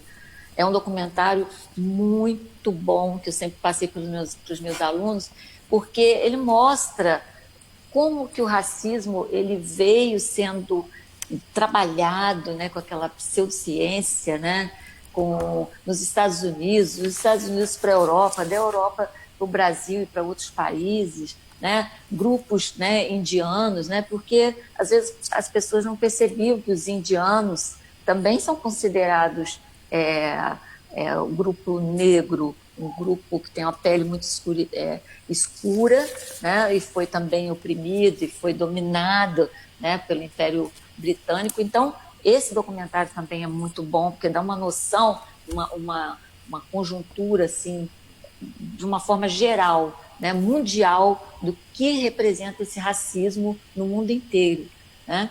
Então, e ainda tem um documentário que é Quando o Crioulo Dança, que é um documentário dos anos 80, um documentário riquíssimo do movimento social negro no Brasil, e que dá para perceber a ação social, né? A questão de cotas, que é muito discutida, e mostra toda aquele grupo que estava envolvido nessa busca, nessa luta nos anos 80, que às vezes a pessoa tem essa ideia, foi o político tal que fez essa lei, o político tal, não foi dádiva, foi luta.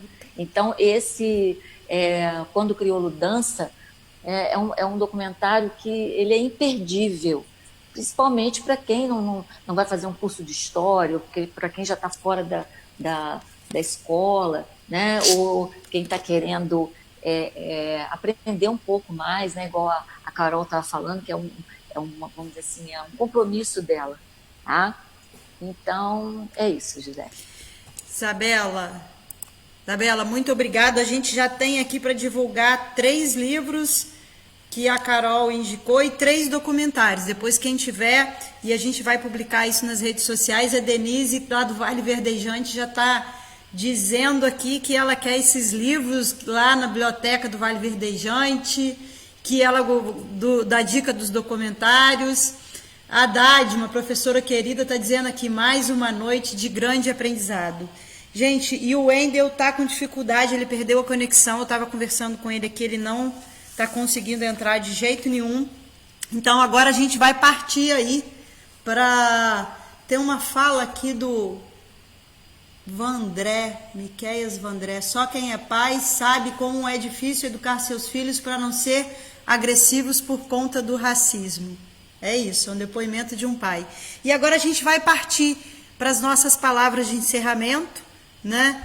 É uma pena o Wendel não está conseguindo, mas foi ótimo ter ele com a gente o tempo que foi possível. A gente está batendo um papo aqui no WhatsApp.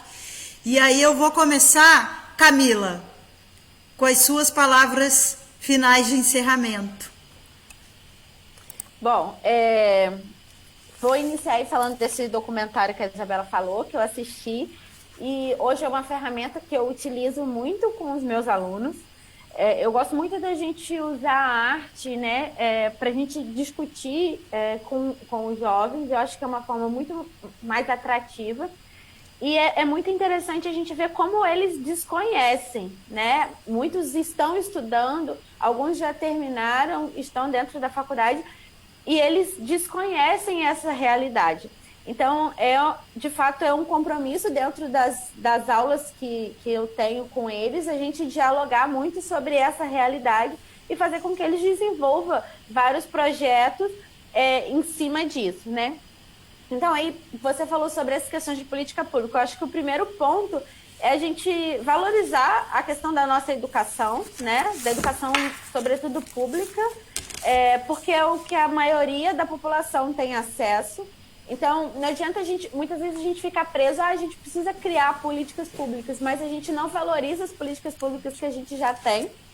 Então, acho que a educação, ela é realmente uma ferramenta de transformação e a gente precisa utilizar isso e lutar por ela, né? Então, quando existem ações, quando a gente está na rua, quando os movimentos eles estão unidos, os coletivos, a gente está discutindo isso, é importante que a família apoie, né? Porque a gente está ali, e muitas vezes as pessoas acham que é por conta do salário do professor, mas a gente está ali buscando continuidade no nosso trabalho, né? Proporcionar a esses jovens para que eles continuem pensando criticamente sobre o lugar e a sociedade que eles fazem parte, né?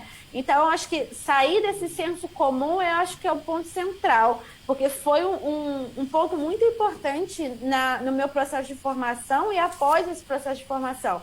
Então, as pessoas me dão dicas de coisas para eu ler, e é muito bom isso, mas eu também busco, né? Eu até falei isso com a Cecília, no perfil dela. Esse processo de busca autônoma, ele é importante, porque você vai entendendo aquilo que você quer pesquisar, né? Aquilo que você gosta, aquilo que você quer entender. Então, hoje a gente tem inúmeras pessoas, autores, enfim, documentários, filmes, que tratam essas questões e que é um compromisso, como a Carol falou, enfim, a Isabela, o Wendel, é um compromisso nosso mesmo, enquanto pessoa pertencente a essa sociedade, né? Que um ser social que está relacionado e educa outras pessoas a modificar o nosso olhar histórico, né? Então, essa desconstrução, ela é dolorida, sim, mas ela é necessária. Então, acho que a valorização da educação pública, acho que para mim é o ponto principal. Valeu, Camila. Já anotei aqui a sua dica aqui, tá? Tá anotadinha. Às vezes, vocês estão falando, eu tô aqui, ó, porque a canetinha tá comendo aqui. E aí, Carol, olha, gente, tô batendo um papo aqui com o Wendel, ele tá muito triste, que ele tá na casa da avó dele, ele disse que a internet lá não é boa e o Wi-Fi, e aí o 3G dele já explodiu. Mas eu tô dizendo para ele ficar tranquilo que a participação dele foi ótima e a gente tá o tempo inteiro lembrando da participação dele aqui. Carol, você para as suas considerações finais, minha querida. Você falou de políticas públicas, né, que a gente pode fazer, dicas que a gente pode fazer. Eu atuei em alguns coletivos, eu fiz até um projeto lá no coletivo Mãe Preta, da UFRJ, em Cavaru, que a gente ia lá, batia um papo, e a gente também usou a música como forma, né, de atrair esses jovens, essas crianças. Então, assim, é muito importante essa lei de você estudar, né, essas diretrizes africanas, essas produções africanas, mas a lei sozinha ela não faz nada, né? Então, assim, pessoas compromissadas, pessoas que entendam, talvez para ir nessas escolas públicas e dar essa outra visão, né? Implementar isso, assim, pessoas comprometidas realmente. Eu acho que isso faz toda a diferença. Nesse projeto em específico que a gente fez com a escola de Cavaru, foi lindo, assim, um dia que marcou minha vida.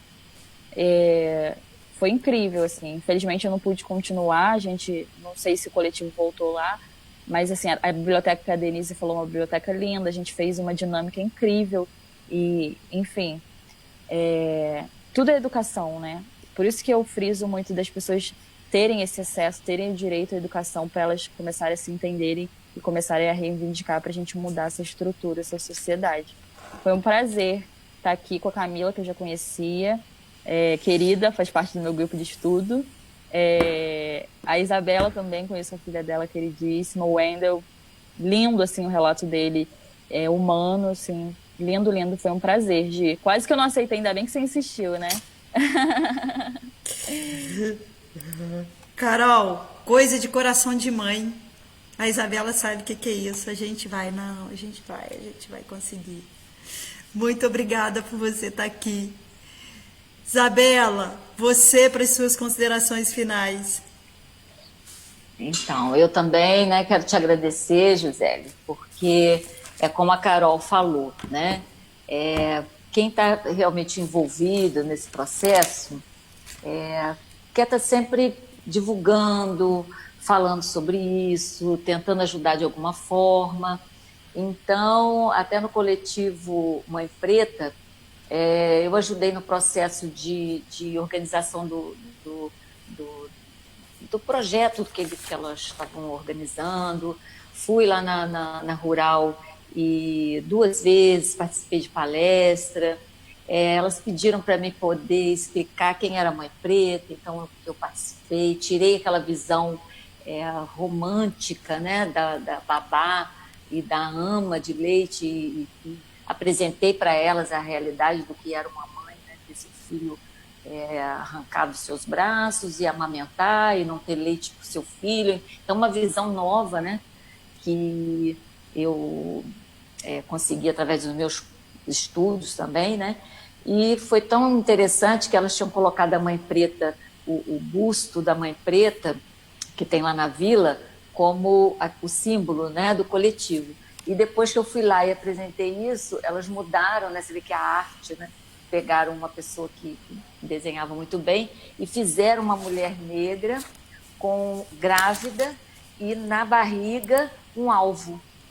Então eu fiquei assim muito satisfeita delas terem entendido, né, o que eu passei sobre o que era aquela mãe, né, aquela mulher que acabava de ter seu filho e o próprio leite dela ela não conseguia dar para o filho dela, né? Que é uma outra questão histórica também, que foi romantizada e até hoje essa ideia romântica permanece.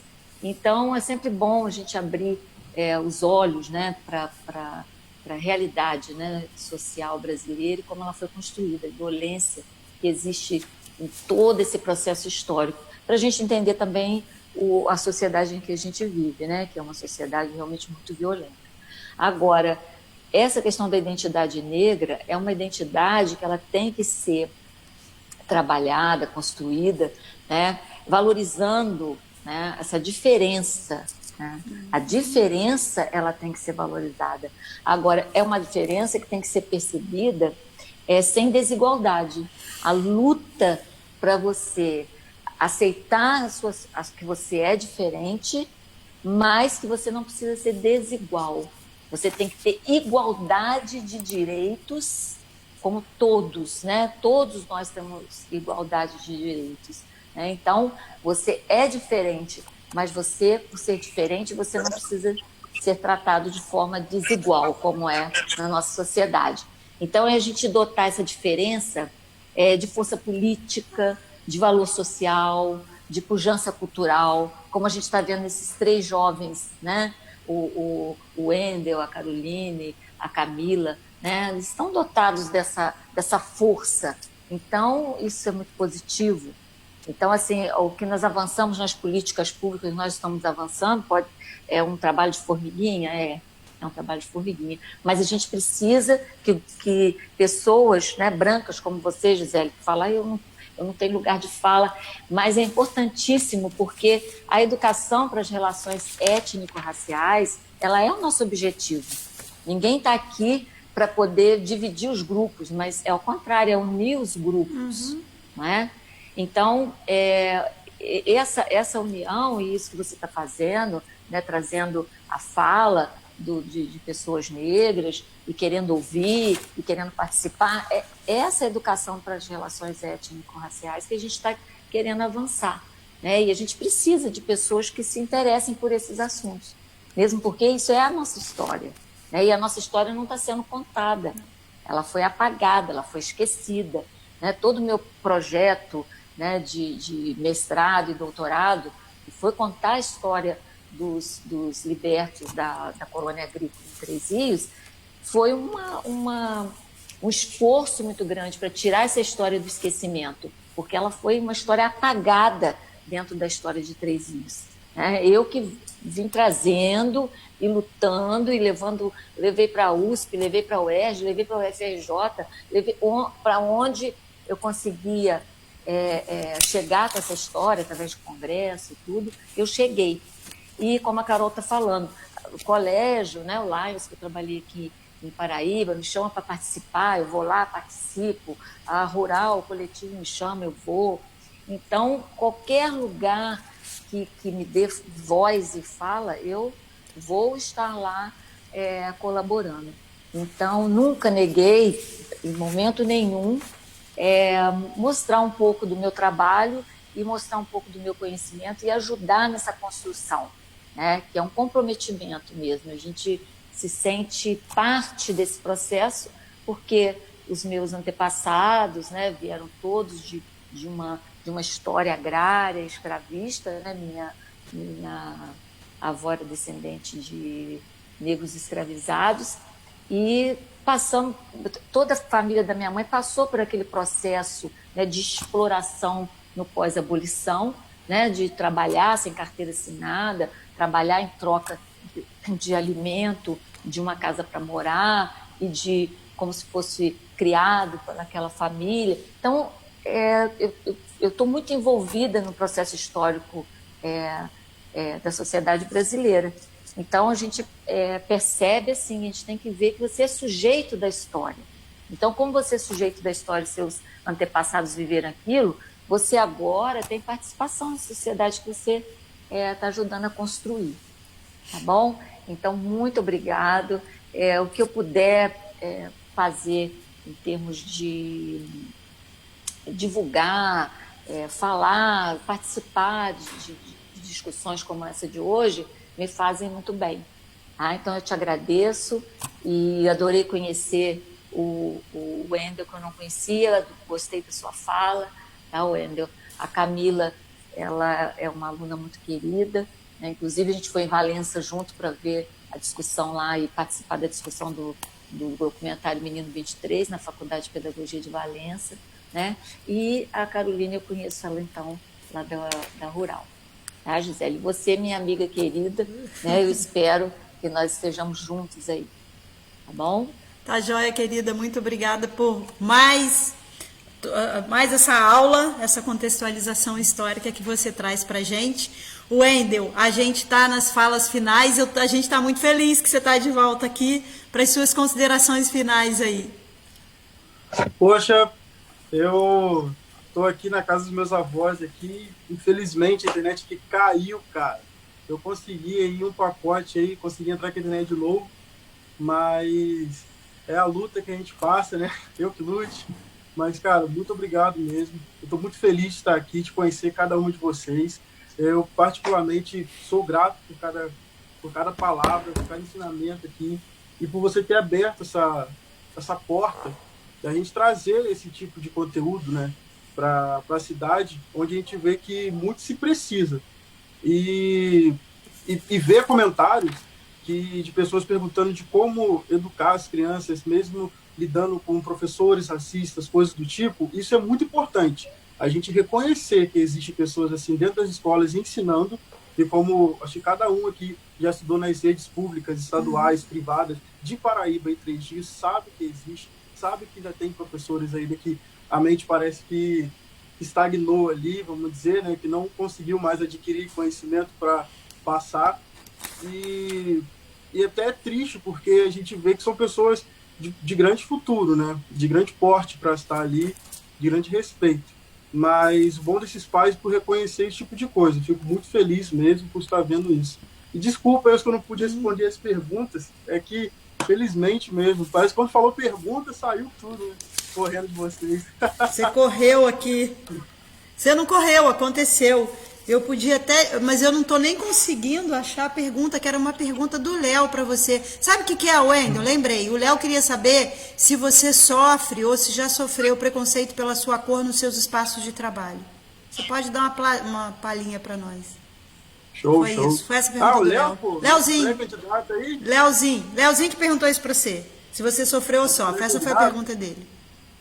Um abraço, Léo. Sabe que meu voto é dele. Então, nos espaços onde eu trabalho. Cara, eu trabalho na Lengruber já tem 2 anos, eu fui aprendiz de lá. Eu nunca foi falado, lá dentro eles dão muita oportunidade. E uma das coisas que eu observei até mesmo dentro da empresa foi que quando eu cheguei, os espaços de cargo alto, né, que são supervisores e a parte de gerência e tal, tinha sim, a maioria dos supervisores da empresa são negros, isso eu fiquei bastante feliz. Só que as coisas que eu observei sim dentro da empresa foi o respeito com os supervisores.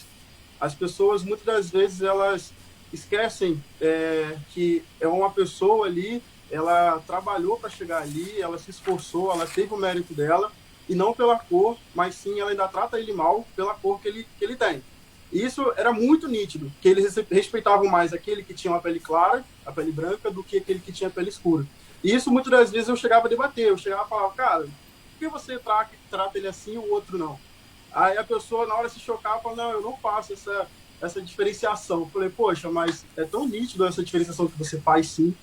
E a única coisa que eu observei muito na empresa foi isso. E não foi nem dos altos para com os supervisores, foram com os baixos mesmo, auxiliares, etc., tratando os supervisores. Até dizer que por eles estarem ali, não ter muitas falas racistas, seguido falava, eles não têm estudo para estar ali. Aí eu batia na tecla e falava, poxa, mas o outro você não fala isso, né? Entende? É isso, Wendel. Obrigada, então. Então deu tempo de você responder a pergunta do nosso querido Léo.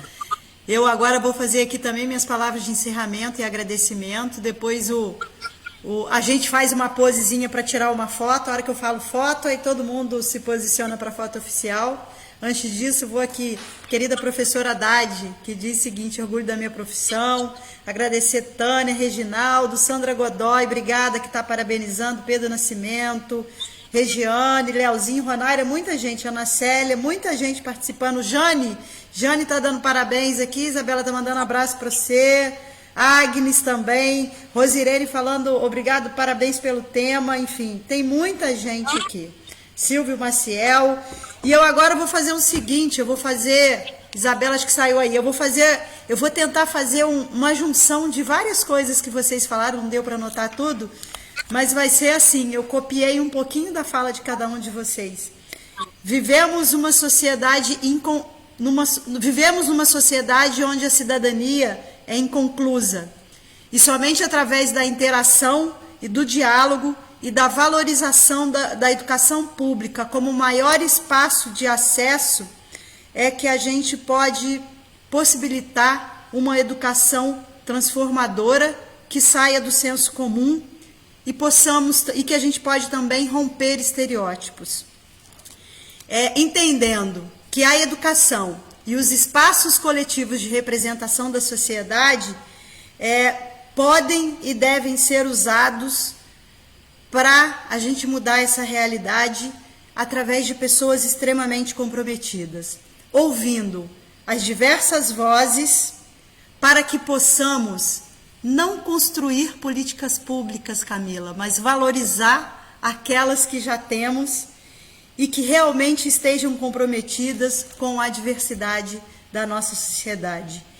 Vou beber na fonte de Nelson Mandela e dizer o seguinte: chegou o momento de sarar as feridas e de construir juntos. Muito obrigada pela aula que eu tive com vocês. Que meu espaço de privilégio de mulher branca, loura e de olhos azuis possa ser um espaço da fala de cada um de vocês. Se algum dia eu falar uma besteira, podem puxar minha orelha, porque eu quero aprender e continuar aprendendo com vocês. Né? Vou pedir agora, e quero agradecer, gente, não só vocês que estiveram aqui batendo papo com a gente, mas esse povo todo que está aqui, tem muito comentário, não dá para falar todos, é muita gente, né? E foi muito bom. Isabela é uma amiga antiga, conhecida, uma querida da vida, e é esse potencial todo que vocês viram aí, não preciso falar. Né? Carol, eu estou tendo a oportunidade de conviver com ela ultimamente, né, através da minha filha Lígia, que me apresentou a ela, e a gente tem conversado coisas fantásticas, uma delícia de pessoa. Camila, muito que me foi apresentada por amigos queridos também, já chegou aqui no meu coração, muito bem referida. E o Wendel, Esse jovem lindo, com esse cabelo maravilhoso e que fala de forma tão suave da sua experiência e que demonstra que tem um coração bom.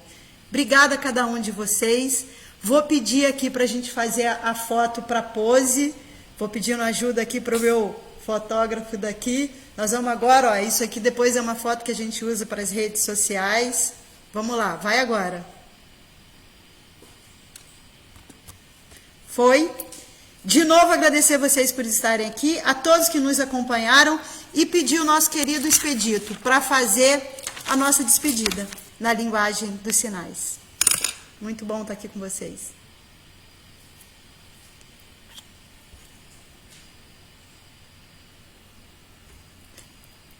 Tchau.